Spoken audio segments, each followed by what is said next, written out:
ترجمۃ القرآن ورکشاپ کے معزز شرکاء،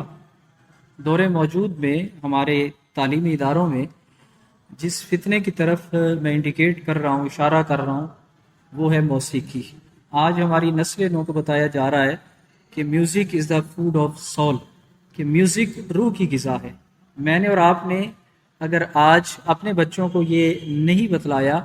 کہ روح کی غذا موسیقی نہیں ہے، روح کی غذا اللہ کا قرآن ہے، اگر ہم نے یہ نہ بتلایا تو کل ایسا ہوگا کہ باپ کی میت پڑی ہوگی اور بچہ موسیقی سن رہا ہوگا۔ تو موسیقی روح کی غذا نہیں ہے، روح کی غذا اللہ کا قرآن ہے۔ وہ ایک سویپر گیا نا مارکیٹ میں، خوشبو کی مارکیٹ میں،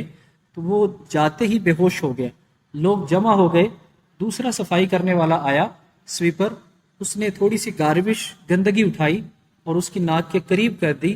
تو اسے فوراً ہوش آ گیا۔ بات کیا ہے کہ آج تک ہم نے اپنے بچوں کو اوریجنل بتایا ہی نہیں، اس صفائی کرنے والے کی طرح کہ جو کبھی خوشبو کی مارکیٹ میں گیا ہی نہیں، اور جس دن وہ گیا بے ہوش ہو گیا۔ تو صاحبو، جس دن ہم نے اپنے بچوں کو اوریجنل بتایا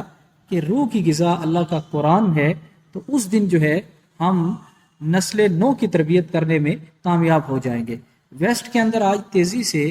جو اسلام پھیل رہا ہے، اس کی بنیادی وجہ یہ ہے کہ گورے کے کان میں بائی برتھ بتایا گیا تھا کہ موسیقی روح کی غذا ہے، لیکن اسی گورے کے کان میں جب عبد الباسط کی آواز میں سورہ رحمان سنائی دیتی ہے، قرآن دل پہ اثر کرتا ہے، وہ کلمہ پڑھ کر مسلمان ہو جاتا ہے۔ تو روح کی غذا جو ہے وہ موسیقی میں نہیں ہے، روح کی غذا اللہ کے قرآن میں ہے۔